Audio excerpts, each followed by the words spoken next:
رمضان فرصة العمر ونور في مدى الدهر ويحكي رقة النهر ففيه ليلة القدر.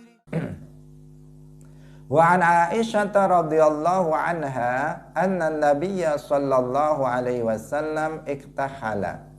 Bahwasanya sak temene Kanjeng Nabi sallallahu alaihi wasallam iku iktahala gawe celak sapa Kanjeng Nabi fi Ramadhana ing dalem wulan Ramadan. Wa huwa halih utawi Kanjeng Nabi iku shaimun wong kang poso. Rawahu Ibnu Majah bi isnadin dhaif. Qala Tirmidzi la yasihu ora sahih fihi ing dalam hadis apa syai'un suwiji-wiji.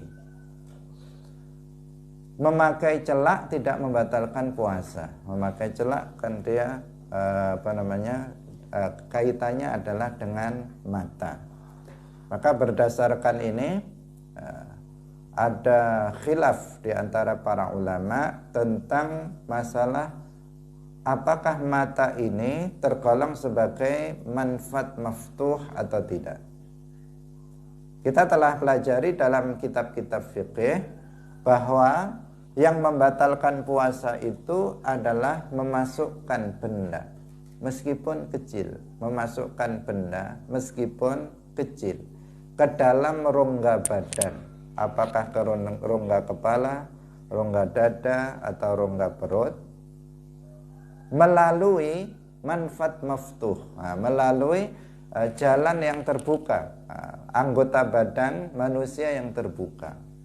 Dan manfaat maftuh kalau dalam mazhab Syafi'i itu adalah mulut, hidung, telinga, kubul, dan dubur. Itu yang disebut dengan manfaat maftuh. Apabila seseorang memasukkan benda ke dalam rongga badan melalui 5 jalan ini, memasukkannya lewat mulut, atau lewat hidung, atau lewat telinga, atau lewat kubul, atau lewat dubur, maka batal puasanya. Tetapi jika seseorang memasukkannya itu tidak melalui jalan yang 5 ini, maka itu tidak membatalkan puasa. Misalnya seseorang memasukkan tetes obat tetes mata ke dalam rongganya melalui mata. Meskipun di tenggorokan itu terasa pahit misalnya, karena kalau di sini terasa berarti masuk ke dalam rongga. Tetapi itu tidak membatalkan puasa. Kenapa? Karena mata dalam mazhab Syafi'i itu tidak tergolong sebagai manfaat maftuh. Sama juga apabila seseorang misalnya dia suntik di pantatnya atau suntik di lengannya misalnya, maka itu tidak membatalkan puasa, termasuk infus tidak membatalkan puasa. Kenapa? Karena itu tidak dimasukkan melalui 5 jalan tadi. Dia buat jalan sendiri, dia melalui urat-urat, dia membuat jalan sendiri, dimasukkan lewat situ, maka itu tidak membatalkan puasa. Dalam mazhab Syafi'i 5 ini. Tentang telinga ada sebagian ulama yang mengatakan tidak termasuk. Untuk telinga ada khilaf. Ada khilaf di antara para ulama. Apakah dia manfaat maftuh atau enggak? Ada yang mengatakan enggak, ada yang mengatakan iya. Tapi dalam mazhab Syafi'i yang masyhur itu adalah tergolong sebagai manfaat maftuh. Sehingga kita kalau puasa jangan memasukkan sesuatu ke dalam telinga. Misalnya urak-urak kuping untuk cari sesuatu di dalamnya atau memasukkan air ke dalamnya, maka itu membatalkan puasa. Tapi ada mazhab lain yang mengatakan itu tidak membatalkan puasa.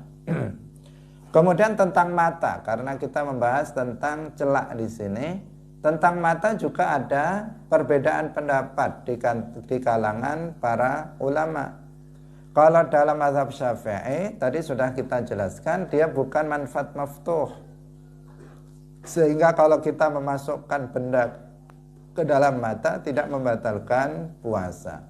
Tetapi dalam mazhab atau menurut para ulama Malikiyah, mata itu tergolong sebagai manfaat maftuh. Sehingga jika seseorang memasukkan benda melalui mata ke dalam rongga, maka itu membatalkan puasa menurut para ulama Malikiyah.